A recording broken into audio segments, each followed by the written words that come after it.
नमस्कार, मैं हूं पवन त्यागी। एक उत्तर प्रदेश के कवि मुनव्वर राणा ने बयान दिया है और उन्होंने कहा कि यदि इस बार भी योगी सरकार आ गई तो वो उत्तर प्रदेश छोड़ देंगे। सवाल ये है कि उनको उत्तर प्रदेश में प्रॉब्लम क्या है।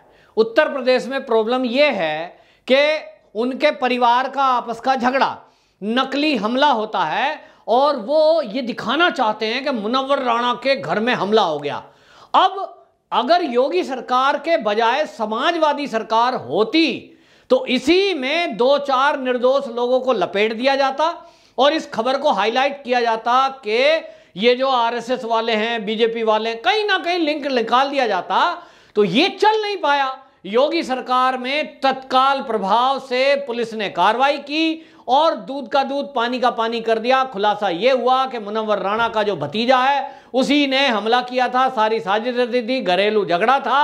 अब मुनव्वर राणा मुंह दिखाने लायक नहीं बचे। तो मुंह दिखाने लायक तो भाई पूरे देश और दुनिया में अब हो चुके हो बदनाम।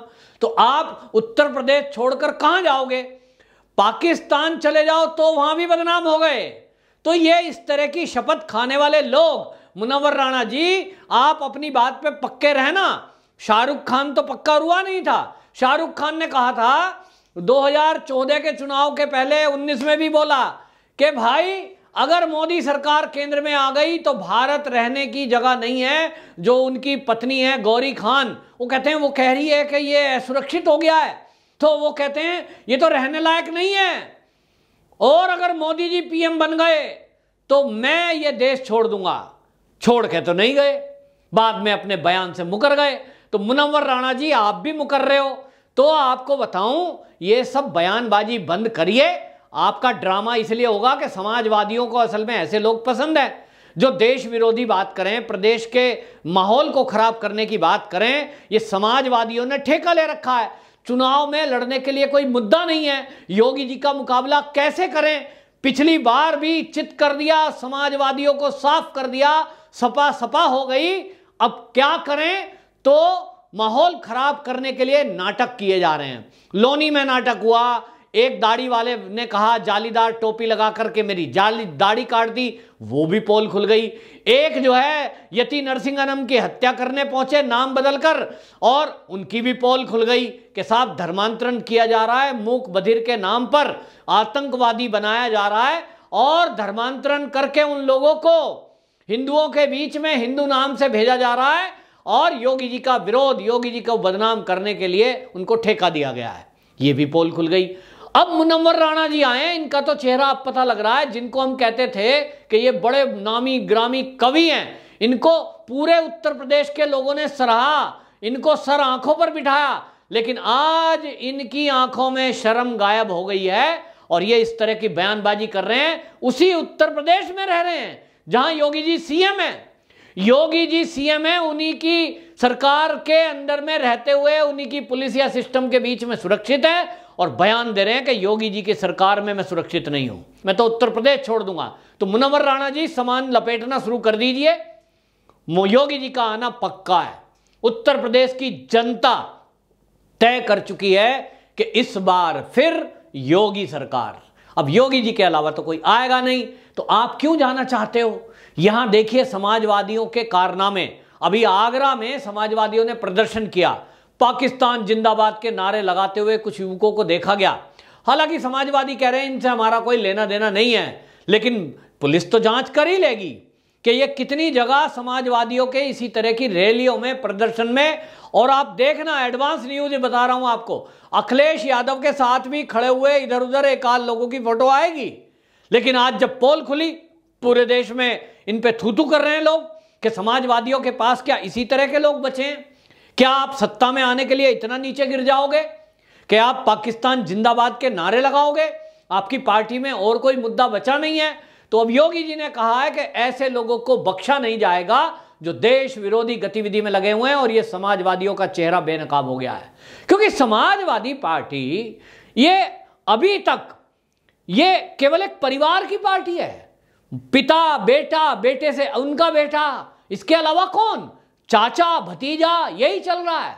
बुआ बबुआ का नारा दिया था, लेकिन यहां बुआ बबुआ में बुआ को भी अलग कर दिया।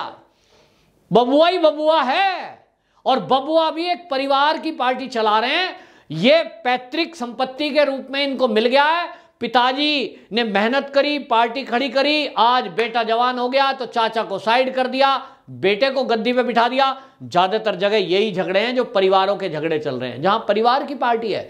अब शिवसेना में देख लो, बाला साहब ठाकरे थे तो उनका बेटा बैठेगा। इसी तरह कांग्रेस में देख लो, सोनिया है तो उनका बेटा गद्दी पे बैठेगा। इधर समाजवादी हैं तो उनका बेटा बैठेगा।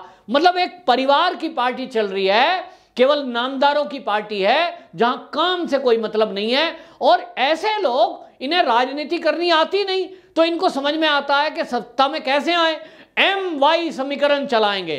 तो MY समीकरण में यादव की वोट, मुस्लिम की वोट मिलेगी और हम सत्ता प्राप्त कर लेंगे।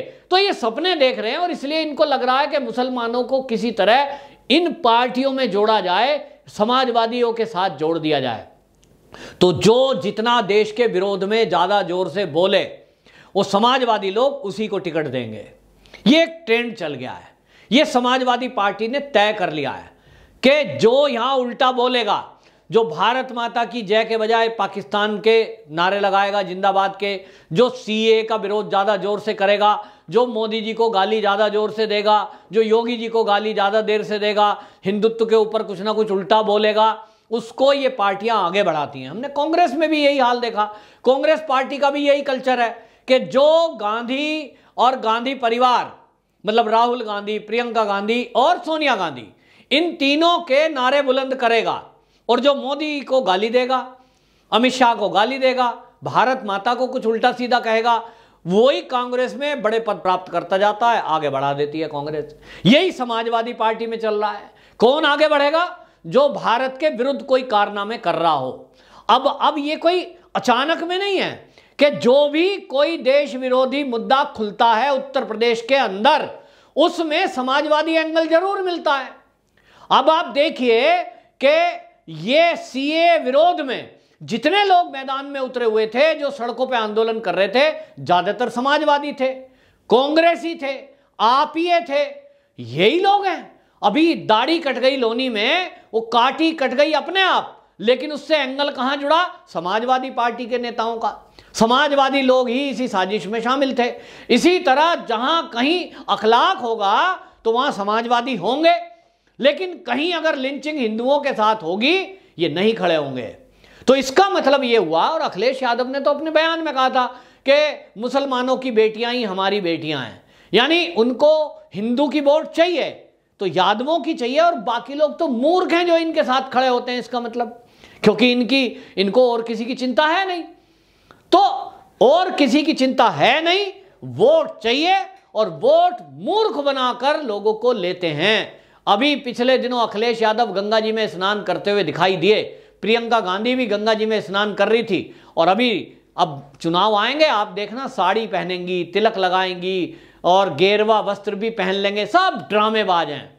इन ड्रामेबाजों को ये लगता है कि उत्तर प्रदेश की जनता मूर्ख है, और चुनाव के टाइम में आप अपना बहरूपिया भेष बनाकर आइए, इनको हिंदू दिखिए, बाकी समय आप केवल तुष्टीकरण करिए, तुष्टीकरण के कार्य विशेष धर्म के लोगों को आगे बढ़ाइए, रोहिंग्याओं को आगे बढ़ाइए, बांग्लादेशी घुसपैठियों का पक्ष लीजिए।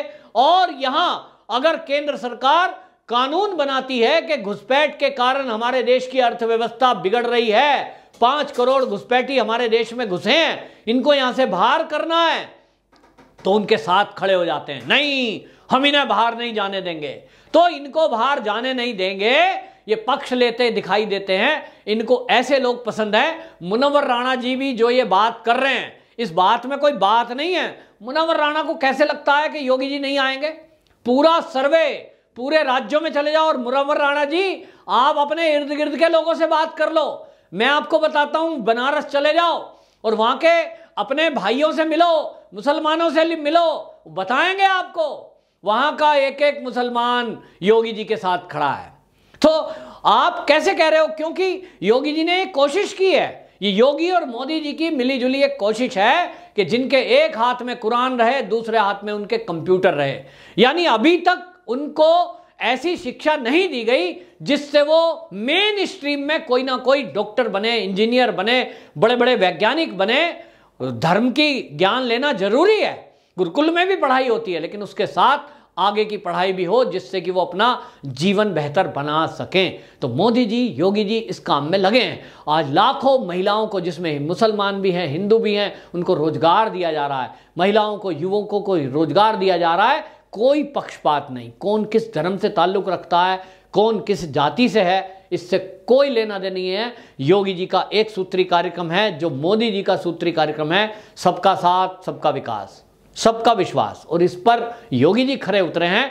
तो मुनव्वर राणा जी, यदि आपको विश्वास नहीं है, आपको योगी जी पे भरोसा नहीं है, आपको योगी शासन में अगर रहने में प्रॉब्लम आ रही है, तो यह आपकी मर्जी है, जाइए। लेकिन जाएंगे कहां? एक तरफ योगी जी का शासन है तो एक तरफ मोदी जी का शासन है। भाई वो भी बीजेपी का ही है। और आज नहीं तो कल आप देखना, आप अगर यूपी छोड़कर कहीं और जाते हैं, जो आप भारत का कोना सुरक्षित समझ रहे हो, कल को योगी जी ही देश के प्रधानमंत्री बनेंगे।